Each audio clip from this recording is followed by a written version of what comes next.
तो 19 का हम लोग कर रहे थे ना, तो हम लोग लास्ट टाइम क्वेश्चन नंबर कहाँ तक पहुंचे थे? 25 तक। ये कौन सा आ गया? 20 का ही आ गया। हाँ सर 20 का 19 का नहीं। ठीक है, ये रहा।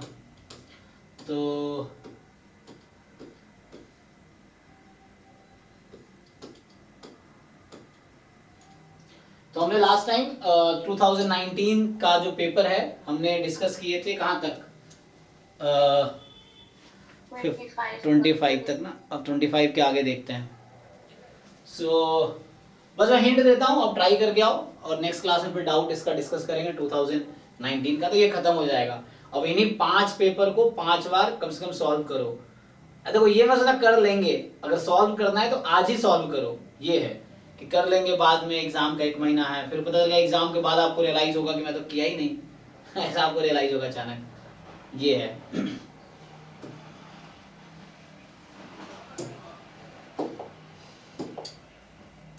चलिए, तो 26 क्या कह रहा है कि जो 26 नंबर क्वेश्चन है, एक मिनट इसको लार्ज कर देता हूं।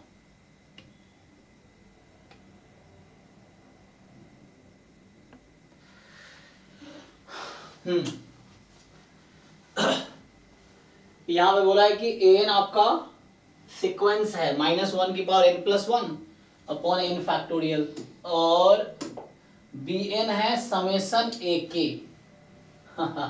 ये थोड़ा अच्छा क्वेश्चन है यहाँ पे, क्योंकि अब यहाँ पे bn x की पावर n है, ये क्या कर रखा है?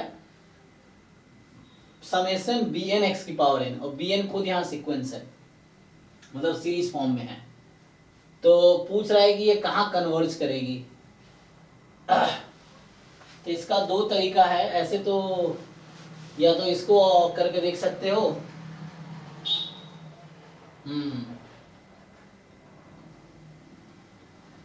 क्योंकि ना कि मतलब सम ऑफ सीरीज टाइप का क्वेश्चन हो गया, या पावर सीरीज का हो गया, सीरीज एक्सपेंशन समझ लो आप। तो इसमें कुछ टर्म, हर सीरीज से कुछ टर्म निकाल के एलिमिनेट कर सकते हैं। काम इसका अप्रोच ये हो सकता है, कुछ टर्म खोलोगे ना, क्या हो जाएगा ये -x का टर्म खोल लेने से और 1 + 1 - x इनवर्स का टर्म खोल लेने से जो फॉर्मेट आएगा उस फॉर्मेट में मतलब मार्च कर देगा तो हो जाएगा सही। आपको देखना है कि इस फॉर्म में क्या हो गया, पुट कर लो, 3-4 टर्म देख लो, तो इसका एक्सपेंशन लिखो, 4 टर्म इसके निकाल लो, फर्स्ट 4 टर्म इसके निकाल लो, और इसके देखो किसके साथ कॉन्साइड कर रहा है। ऐसा कोइंसिडेंस नहीं होगा, सबके साथ मैच कर जाएगा, तो एलिमिनेट होता चला जाएगा। पहले 4 टर्म इसके लिख लो, फिर इसको ओपन करके 4 टर्म लिख लो किसके साथ मैच कर रहा है, तो जो मैच नहीं करेगा वो आउट हो जाएगा। वो भी कर सकते हो। सब्जेक्टिव जैसा सॉल्व करोगे टाइम लगेगा, तुम ऑब्जेक्टिव की तरह सॉल्व करो। यहाँ पे x के sequence of independent identically Bernoulli random variable है विद सक्सेस प्रोबेबिलिटी p। तो आप बताओ मुझे, x के बर्नौली है, बर्नौली p, तो x के पावर k कर देंगे तो क्या हो जाएगा? बर्नौली p होगा, बर्नौली p ही रहेगा, तो कोई चेंज तो है नहीं। तो ये भी बर्नौली p ही है अभी। अब बर्नौली का सम क्या हो जाता है? अच्छा छोड़ो, बर्नौली का सम क्यों करना है, ये बर्नौली है जिसको मैं x बार जैसा हो गया ये तो, और x बार converges in probability to ex, मतलब p converges in probability to ex, मतलब ex k ले लो, तो ex k मतलब ये p ही आ जाएगा। ax होगा सर, ऑलमोस्ट श्योरली है, आपने p लिखा है। ओके ओके सॉरी, हाँ तो as, तो बस थ्योरम तो सेम ही है, बस नाम चेंज हो जाता है। हाँ ऑलमोस्ट श्योरली है, यहाँ strong law of large number लगाने हैं, तो strong law of large number कहता है कि x बार converges almost surely to ex, तभी आंसर वही रहेगा। ठीक है, ऐसे कांस्टेंट पे कन्वर्ज कर रही है तो इफ एंड ओनली हो जाता है कि converges almost surely, if and only converges in probability. ठीक है, तो नेक्स्ट जो है 28 क्वेश्चन कह रहा है कि अब देखो इस पैटर्न पे जैन 2022 में एक क्वेश्चन आया है। यहाँ पे ए जनरल है, 2022 में क्या किया है, ए की जगह 0.7 और 0. आई थिंक ऐसा कुछ यूज किया है, हाँ 0.7 यूज किया है। सेम क्वेश्चन है, ए की जगह 0.7 यूज किया है। यहाँ जनरलाइज है chi square M chi square M, वहां पे उन्होंने काई स्क्वायर 3 और काई स्क्वायर 6 यूज किया है। जैन 2022 अगर आपने सॉल्व किया तो आपको याद होगा। कि इसको मैंने ग्राफिकली वहां सॉल्व किया और ग्राफ से ही इजीली होगा, वरना थ्योरेटिकली 9 और 6 डिग्रीज था तो वहाँ पर 9 और 6 था, 3 और 6 था, चेक कर लेना एक बार ही, शायद 3 और 6 था ना, उस तरह से है। Degree of freedom chi square 3 chi square 6 और 0.7 ए की जगह ले रहा है।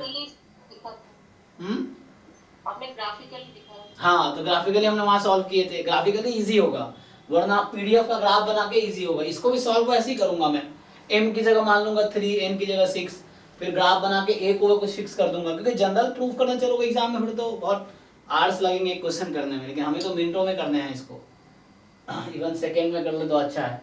तो यही अप्रोच सेम जैम 2022 में एक क्वेश्चन है, देखो इसलिए मैं कहता हूँ जैम गेट का पीवाईक्यू कर दिया आपने ना, तो टोटल अराउंड 5 साल के गेट के ऊपर कितने क्वेश्चन है आपके पास, 65 इंटू 5, चलो 10 क्वेश्चन एप्टीट्यूड हटा दो, 55 इंटू 5, 200-250 क्वेश्चन तो नहीं हो जाएंगे, है ना, 6×5 = 30, तो 250 क्वेश्चन तो पीवाईक्यू जैम गेट के ही हो गए। सेम उधर चले जाओ, 2000 अगर आपने सारे सॉल्व किए पीवाईक्यू, तो 250 ये 250 मतलब सब लगभग अराउंड 1000 क्वेश्चन वहाँ जैम के क्वेश्चन हो जाएंगे। तो 1500 क्वेश्चन अगर आपने ठीक से 4-5 बार सॉल्व कर लिए तो बहुत सारे कॉन्सेप्ट तो आपके ऐसे ही क्लियर हो गए। फिर मॉक टेस्ट में हमारे 5-6 हज़ार क्वेश्चन ऐसे ही आप वहाँ से कर सकते हो, और 100 मॉक टेस्ट को बच्चा कर रहा है 6000 क्वेश्चन वहाँ सॉल्व हो जाएगा। बहुत सारे रिपीटेड भी हैं, गलतियाँ भी, तो उसको इग्नोर करो, सीखने की फोकस करो, मतलब प्रॉब्लम सॉल्व करने को बता रहा हूँ कहाँ से प्रॉब्लम मिलेगा। तो JAM PYQ GATE PYQ mock test, इसी में आपके पास 10,000 क्वेश्चन मिल जाएंगे टोटल मिला के, और इतना कर भी नहीं पाओगे, यहाँ पर भी कोई बच्चे हैं, लेकिन सिर्फ क्वेश्चन सॉल्व करो। मैं फिर से बोल रहा हूँ, सॉल्व क्वेश्चंस। इसका अप्रोच रहेगा सेम जैम में जो करेंगे, दिस मैट्रिक्स इज डायगोनलाइजेबल, हालांकि क्लास मैंने सॉल्व किया था, तो तभी होगा जब 1 के करस्पॉन्डिंग जो आइगन वेक्टर है, 1 के करस्पॉन्डिंग जो आइगन, याद रखो 1 की अलजेब्रिक मल्टीप्लिसिटी 2 है, तो 1 के करस्पॉन्डिंग जो आइगन वेक्टर आएगा उसकी ज्योमेट्रिक मल्टीप्लिसिटी भी 2 हो जाएगी, तब ऐसा होगा। तो सॉल्व करके देखना पड़ेगा 1 आइगन वैल्यू के लिए आपको आइगन वेक्टर निकालना पड़ेगा, देखना पड़ेगा वो लिनियरली इंडिपेंडेंट 2 आइगन वेक्टर 1 के करस्पॉन्डिंग कब मिलेगा, किस कंडीशन में, तो उससे आंसर आ जाएगा। ये आई थिंक अब सिलेबस में नहीं है ना, देख लो है? नहीं सर, ये अप्लाइड मल्टीपल एनालिसिस है। हाँ, ये अब नहीं है सिलेबस में इस बार। यहाँ पे मेथड ऑफ मोमेंट एस्टिमेट निकाला आपने, बहुत सारे क्वेश्चन किए इस पे, ये इजीली हो जाएगा, जैम में आते हैं। यहाँ x नॉर्मल थीटा 1 है, तो ये भी इजी क्वेश्चन है, जैम जैसा है, चेक करना आप। तो यूएम व्यू हो गया। हाँ है ना, तो उसको से देखना पड़ेगा आपको कि क्या है।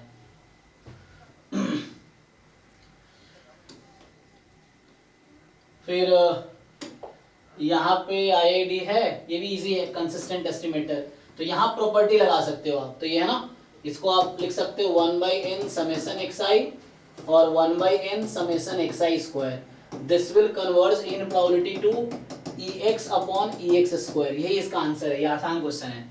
तो इसका जो आंसर होगा, this quantity will converge in probability to ex upon ex square by weak law of large number. और कंसिस्टेंट एस्टिमेटर इज, ये वो डेफिनेशन जो है कन्वर्जेंस प्रोबेबिलिटी के इक्विवेलेंट ही होता है, तो बस यहाँ से आ जाएगा, ex अपॉन ex स्क्वायर कर लो, उससे आ जाएगा। यहाँ से आपके पास है, आपको एमएलई फाइंड करना है, एमएलई ट्राई करें, देखिए एमएलई क्या होगा। ये आपके पास मीडियन होता है, अब सॉल्व करके देखना पड़ेगा। यहाँ पे ये प्रोडक्ट मैक्सिमम कब होगा, तो पावर यहाँ पे नेगेटिव है ना, तो ये मिनिमम कब होगा, मिनिमम कब होगा जब थ्योरम है ये, तो theta is median of x I. Median actually सही, तो फिर सर इज नॉट यूनिक, वो अच्छा मतलब इसे 10 वैल्यूज है, तो इसे ये इवन नंबर्स है, तो इसलिए मीड वैल्यू होगा x10, तो ऑर्डर स्टैटिस्टिक्स में अरेंज कर लोगे ना, मीडियन क्या आएगा, 10 नंबर है, 10 नंबर में 2 एवरेज, x5 और x6 दोनों मीडियन आएगा, तो इसके पास इनफाइनाइटली मेनी, ठीक है ना, ये this is theta belongs to this is MLE, fifth order statistics और सिक्स्थ ऑर्डर स्टैटिस्टिक्स के बीच जो भी थीटा लाई करेगी दैट इज द एमएलई, ये इसका आंसर आएगा, क्योंकि इसका मीडियन जो है 2 वैल्यू, उसके बीच का कोई भी नंबर मीडियन है, तो यूनिक नहीं है। और ये क्वेश्चन पहले भी आया, वो भी देखेंगे हम लोग भी कंटिन्यू करेंगे डिस्कशन, ये 2018, 17, 2005 तक का करेंगे गेट का, ठीक है, तो उस तरह से रहेगा। सो जिनको बेनिफिट एटलीस्ट जिनको चाहिए उनको तो मिले, ये है। बाकी बच्चे कर ही रखे होंगे इसलिए, है ना, तो उनको ज़्यादा जरूरत नहीं है। कर तो आपने भी रखे हैं, लेकिन वो है कि चलो रिवीजन हो जाएगा।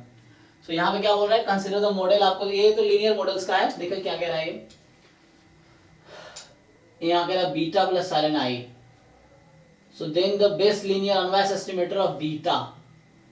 तो ब्लू निकालने हैं, तो आप इसका वो भी निकाल लेंगे तो भी आंसर आ जाएगा। The variance of t plus summation of x plus lambda summation of x ai xi ऐसे करके। इसका डायरेक्ट फॉर्मूला भी होता है, नहीं तो आप सीधा सीधा मैक्सिमाइज कर लो, ये निकाल लो। सर वो a का a आया है सर का। अच्छा ठीक है, उससे आ जाएगा direct variance formula. of t plus summation of ai xi। तो आप ये आपका कौन सा मॉडल है, ये सिलेबस में है? सर ये सिलेबस में नहीं है, लेकिन सर ने करवाया था मतलब। हाँ क्लास का, क्योंकि हमारे पास हमें जो पढ़ना है ब्लू जैम के सिलेबस में शायद नाम भी ये वर्ड नहीं है, शायद नाम है गेट के सिलेबस में, सॉरी जैम में। गॉस मार्कोव थ्योरम में है। अच्छा वहां पे दिया है, ओके। हाँ, सर। तो गॉस मार्कोव थ्योरम क्या कहता है? यही तो कहता है कि जो लिस्ट स्क्वायर एस्टिमेटर है वही ब्लू है, वही तो कहता है वो हाँ सिर्फ वही बोलते कि हैं। लिस्ट स्क्वायर एस्टिमेटर जो आते हैं रिग्रेशन कोएफिशिएंट के, that is the best linear unbiased estimator. तो ओके ठीक है, ऐसे सॉल्व कर सकते हो इजीली, उन्होंने करा भी रखे हैं, उससे आप डायरेक्टली भी कर सकते हो कि सर डायरेक्टली कोई मतलब अप्रोच तो डायरेक्ट फॉर्मूला उन्होंने सॉल्व किया, उन्होंने क्या किया होगा, मिनिमाइज किया होगा इसको, आई थिंक मिनिमाइज करके इक्वल टू 0 करके एप्सिलॉन स्क्वायर को मिनिमाइज किया होगा। तो ये yi माइनस बीटा के स्क्वायर को, ये फंक्शन ऑफ बीटा हो गया मान लो, अब इसको मिनिमाइज किया होगा, यहाँ से आंसर आया होगा। तो उससे जो प्लस लैम्डा और ये एक सही है। अच्छा उससे किया था, तो आंसर देख लेना, उन्होंने करा तो रखा है, उससे देखना कैसे कराया। अब ऑप्शन है उन्होंने सॉल्व कर दिया। ठीक है, देखिए लीनियर मॉडल्स इस तरह के बोलते हैं ये, हालांकि जैम गेट पे तो नहीं ऐसा दिख रहा है, नेट में आते हैं क्वेश्चंस इस पे। ठीक है देखिए टाइम है कि निकल गया, अरे चलो यहाँ बता देता हूँ, फिर भी आप ट्राई करके आना। तो X Y bivariate random vector है विद पीडीएफ ये दे रखा है।